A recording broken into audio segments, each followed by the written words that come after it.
Hola, mi nombre es Juan David Restrepo López y esta es nuestra ponencia. El día de hoy les hablaré sobre el tema el rol del docente en la educación desde casa. Vamos a trabajar distintos autores, entablaremos hipótesis y a partir de esto generaremos una discusión. Antes de comenzar con la ponencia quisiera dejar los puntos claros que vamos a tratar el día de hoy. Para esto realizamos la siguiente serie de diapositivas. El tema central, como ya lo había hablado anteriormente, es el rol del docente en la educación desde casa. Vamos a trabajar unas generalidades, un poco de historia y lo que sucede actualmente con el rol del docente. Después nos centraremos en la hipótesis que ha surgido a partir de toda esta búsqueda teórica y miraremos cuál es la situación actual. Los autores Ana Viñals Blanco y Jorge Cuenca Amigo fueron los elegidos para complementar un poco lo que se ha indagado y la teoría, además su complemento con la hipótesis que ha surgido a partir de la ponencia. El relator hará una recapitulación de todo lo que se diga durante la ponencia y además complementará con su punto de vista. Recordemos, el relator no necesariamente debe estar siempre de acuerdo con lo que diga el líder durante la ponencia. Al final, el relator propondrá unas preguntas que puedan surgir durante la realización de la ponencia y además después dará resolución a las mismas.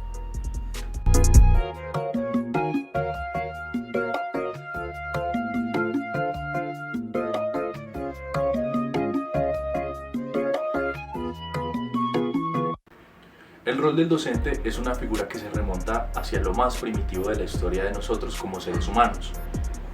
La profesora María Vázquez explica que desde que el ser humano se convirtió en un ser sedentario, empezó a aparecer la pedagogía.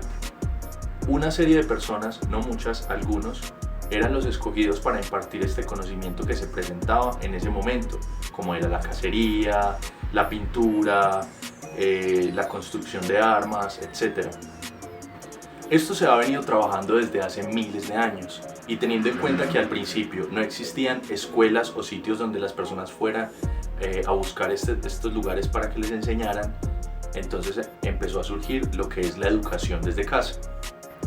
Actualmente en la educación a distancia el docente debe cumplir el rol de mediador y de guía para que los estudiantes apropien los conocimientos y además cumplan con estos objetivos de aprendizaje.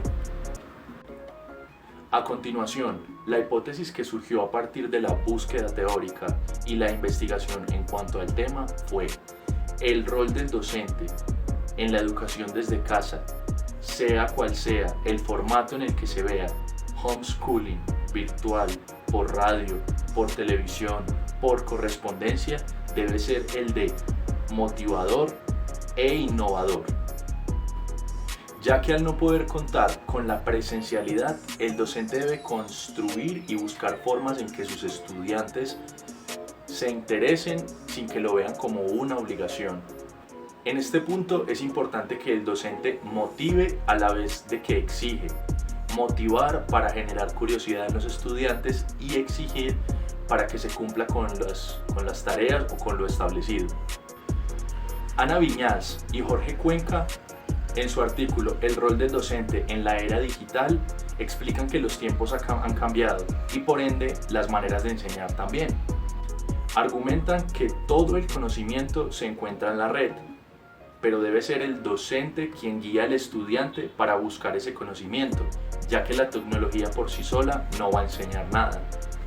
Los denominadores más comunes que se le atribuyen al rol docente en la era 2.0 son los siguientes: organizador, guía, generador, acompañante, coacher, gestor del conocimiento, orientador, facilitador, tutor, dinamizador o asesor.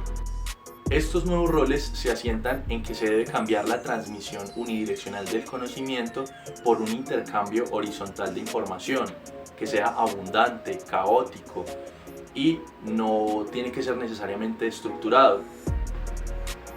Los docentes, además de tener que adaptar sus metodologías de enseñanzas al nuevo entorno, tienen el reto de adquirir ellos mismos estos conocimientos digitales, estas habilidades y actitudes que motiven a sus estudiantes para que usen de manera crítica la tecnología, y no solo dentro del aula, sino también fuera de ella, con sus familias, su vida social y sobre todo sus entornos de ocio.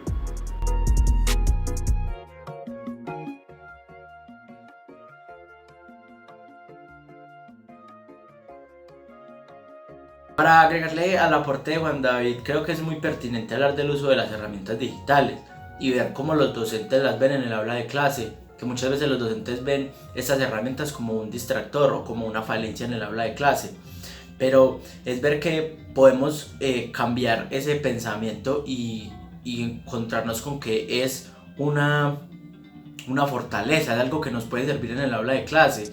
Pero entonces, ¿cómo lo implementamos? Entonces sería buscar las herramientas o las aplicaciones que ellos normalmente usan en el aula de clase y que serían los distractores, como Facebook, Twitter, Instagram, TikTok, Parchís, bueno, entre otras aplicaciones que usan ellos cotidianamente. Entonces es buscar a través de esas herramientas formar contenidos, armar estrategias pedagógicas para que ellos puedan, por medio de esas aplicaciones, adquirir más fácil el conocimiento.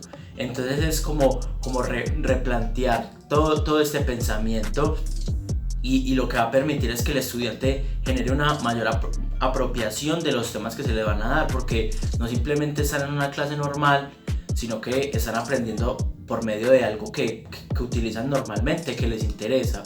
Entonces yo creo que eso es muy importante en la búsqueda de la educación desde casa, de generar esa motivación y al utilizar esas herramientas creo que estamos generando esa motivación en los estudiantes. Bueno, a partir de la hipótesis de Juan David nos surgen unas preguntas. Y una pregunta de ella sería cómo cambiar el pensamiento de los docentes antiguos respecto a las herramientas digitales.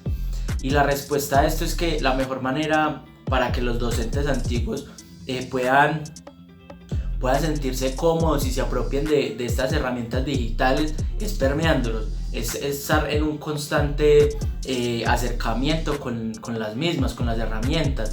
Entonces es importante y es muy pertinente que en las instituciones educativas empiecen a darles ese tipo de capacitaciones a los docentes para que ellos estén como más familiarizados con dichas herramientas.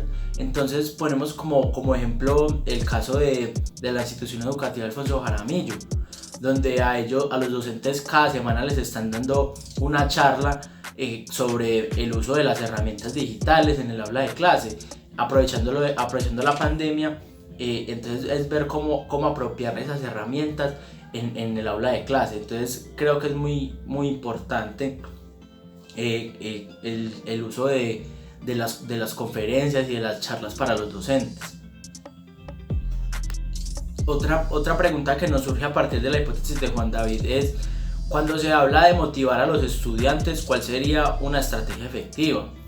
Y la respuesta a esto es: para generar una verdadera estrategia efectiva hay que primero conocer a los estudiantes, indagar sobre sus gustos y sobre sus intereses. A partir de que el docente ya sabe los gustos y los intereses, es buscar algo en común que tengan todos los estudiantes. Y a partir de eso ya se puede generar una verdadera estrategia pedagógica, que la manera en la que el estudiante aprenda sea una manera con un aprendizaje significativo, que lo que uno les enseñe se les quede a ellos en realidad guardado, porque en realidad les interesó el tema. Entonces esa es la manera de hacer una estrategia efectiva, es en realidad conociendo los gustos y los intereses de los estudiantes para una mejor apropiación de los temas.